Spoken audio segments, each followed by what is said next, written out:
Bom, apesar de ser uma cidade quase toda plana, Aracaju tem concentrações de áreas de risco, principalmente aqui na zona norte da capital, onde moradores estão mais expostos aos riscos de desmoronamentos. Qual o planejamento dos órgãos competentes para evitar tragédias nesses locais ou socorrer possíveis vítimas? Esses e outros assuntos eu recebo aqui no Estúdio Balanço Geral o capitão Silvio Prado, que é coordenador da Defesa Civil daqui de Aracaju. Então, seja muito bem-vindo, primeiramente, ao nosso programa. Obrigado por estar aqui para dar uma resposta a esse pessoal de casa que sofre quando ocorre esse tipo de problema. Qual é o planejamento de risco? Qual é o planejamento que a Prefeitura tem para ajudar a socorrer essas pessoas que volta e meia enfrentam os mesmos problemas de chuva?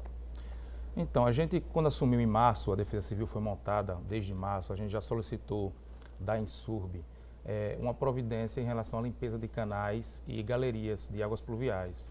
Então, desde lá para cá, desde o início do ano, vem sendo feito esse tipo de limpeza em galerias e canais para evitar esses alagamentos serem menos frequentes, como a gente já verificou em outras situações. Hoje a gente tem até pontos de alagamentos contumazes que não alagam mais, mas ainda existe pontos de alagamento que a Defesa Civil tem esse mapeamento dessas áreas de risco. Então, quando a gente recebe uma informação do Instituto de Meteorologia, a gente já providencia equipes para monitorar essas áreas de risco, principalmente áreas próximas a canais e a rios, que podem pode acontecer algum transbordamento de rio ou canal, e aí a influência das águas é maior, e associado também à questão da maré alta.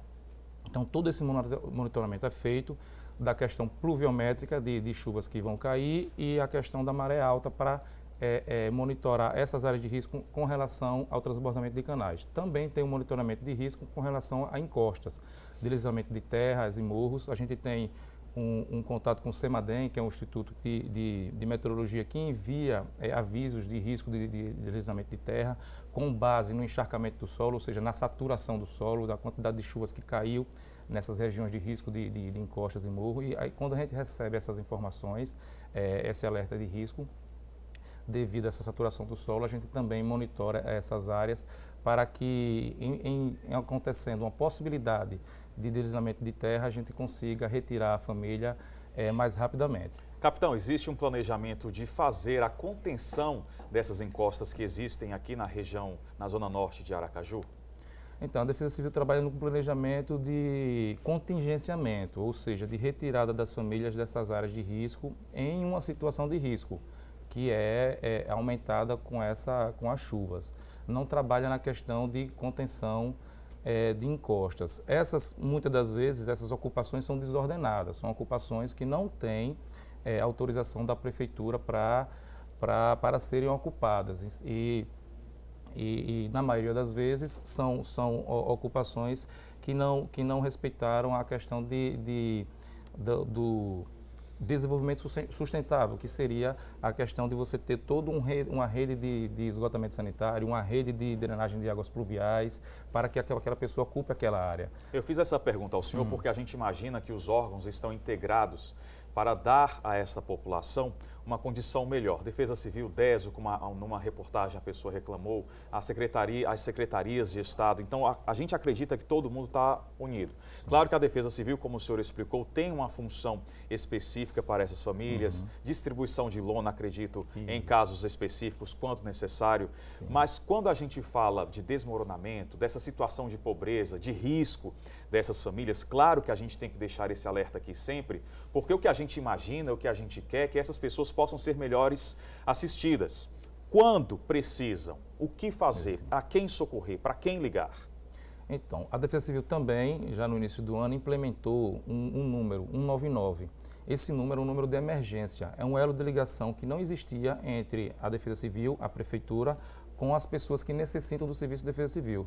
Para você ter uma ideia, quando acontecia um risco de desabamento, a pessoa verificava que sua casa estava com algum risco, alguma patologia, como uma rachadura, um telhado que está para desabar, ela tinha que se deslocar à defesa civil fisicamente para solicitar essa vistoria da Defesa Civil.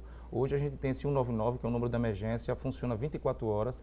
Desde de março para cá a gente já recebeu 200 solicitações, mais de 200 solicitações, e e diminuir o tempo-resposta da Defesa Civil. Ontem mesmo, pela madrugada, a gente recebeu solicitações relacionadas a essas chuvas, a esses problemas, e deslocamos equipes ao local para verificar, fazer a avaliação de risco dessas casas, para saber se seria necessário retirar aquelas famílias dessas residências.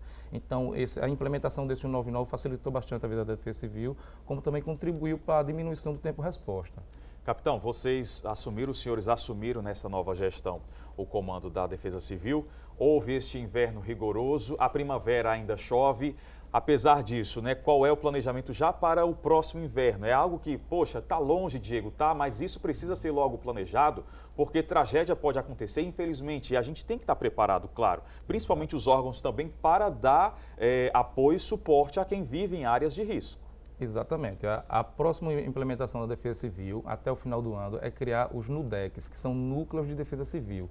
São núcleos, são pessoas da própria comunidade, notadamente do Porto Dantas e Jabotiana. Esses dois núcleos vão ser criados, que são áreas de risco monitoradas pela Defesa Civil. Serão criados esses núcleos formados pelas próprias pessoas da comunidade, para eles servirem também de elo de ligação, de comunicação da Defesa Civil para a comunidade, como da comunidade para a Defesa Civil, para que a informação relacionada a um possível desastre, a um possível evento adverso, seja mais rapidamente passada para a comunidade. Então, essas pessoas serão representantes dessas áreas de risco e que servirá de elo de ligação entre a comunidade que mora nessa área de risco com a Defesa Civil. Reforçando mais uma vez o número para quem precisar e precisa receber a visita da Defesa Civil. O número 199 funciona 24 horas. A gente tem uma parceria com a Guarda Municipal, eles são atendidos pelos guardas municipais de Aracaju. Então, e funciona 24 horas. A Defesa Civil tem equipes de plantão para pronto emprego, pronto atendimento à sociedade numa situação de risco, e pode ligar que a gente está à disposição para atender essas ocorrências. Lembrando que também durante a primavera, durante o verão, as outras estações do ano, existe uma equipe de plantão sempre para atender a comunidade, não é só em períodos em que há chuva, porque a gente sempre fica em alerta quando está perto de chover. Viu nuvem no céu, vixe, já é problema para mim, quando está numa situação de risco. Mas aí a gente tem que sempre ficar atento e esperto também nas intercorrências, porque a chuva de hoje, ao longo do tempo, pode ocasionar algum tipo de problema na sua casa, caso não tenha uma estrutura adequada. E daí existe todo um planejamento, não só de quem precisa construir as suas casas, apesar da necessidade, mas também de autoridades, né? Exatamente. A gente nesse sentido, trabalha no planejamento de contingenciamento. A gente levanta a quantidade de pessoas que moram naquela área de risco e tem todo um trabalho por trás com a Secretaria de Assistência Social para que, se aquelas pessoas tiverem que serem relocadas, ainda para abrigo ou desalojadas, que existe uma diferença entre abrigo e desalojamento, que é o seguinte: quando as pessoas são desalojadas, elas conseguem ir para casa de parentes. O abrigo é quando a gente consegue tirar essas pessoas dessas áreas de risco e colocar em áreas propícias da prefeitura, fornecidas pela prefeitura, com alimentação, água e acomodação para pernoite. Então, as pessoas que moram nessas áreas de risco também têm que ter um plano B. O que é esse plano B? No sentido de ter pessoas parentes, que possam ajudar quando ocorrer uma intervenção como esta. Exatamente. Quando Capitão, isso. Desculpa ter cortado o senhor, que o nosso tempo já encerrou. Eu agradeço a participação do senhor aqui no Balanço Geral. Eu conversei com o coordenador da Defesa Civil do município de Aracaju, o capitão Silvio Prado. Muitíssimo obrigado pela atenção do senhor. Obrigado. Seja muito bem-vindo sempre, tá bom? Obrigado.